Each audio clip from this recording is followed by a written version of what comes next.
కష్టాల్లో ఉన్న సాటివారిని ఆదుకోవడమే మానవత్వానికి నిదర్శనమని సనత్నగర్ ఎమ్మెల్యే తలసాని శ్రీనివాస్ యాదవ్ అన్నారు. మోండా డివిజన్లోని ఓల్డ్ జైల్ ఖానా వద్ద కూలిపోయిన టైలరింగ్ షాపుల స్థానంలో కొత్తగా నిర్మించిన షాపులను ఎమ్మెల్యే ప్రారంభించారు.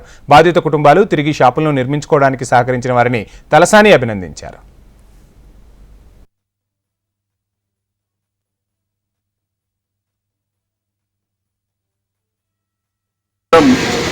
ఎవరైతే సాయం చేసిన వాళ్ళని మీరు మర్చిపోవద్దని చెప్పి నేను ఈ సందర్భంగా తెలియజేస్తాను.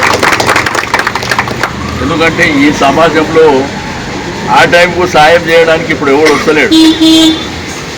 ఎందుకంటే మనం చూస్తున్నాం,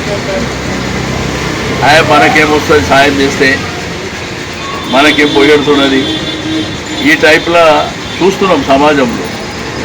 కానీ మీ అదృష్టం ఏంటంటే ఇంతమంది పెద్దలు అందరూ వచ్చి మేము నిలబడతాం, మీకోసం మేమందరం మీకు సహకరిస్తాం, మీరు ధైర్యంగా ఉండండి, మీరు బాధపడకండి, మేము ఉన్నాము అని చెప్పి ధైర్యం ఇవ్వడమే కాదు సాయం కూడా చేసేదని చెప్పి నేను ఈ సందర్భంగా తెలియజేస్తూ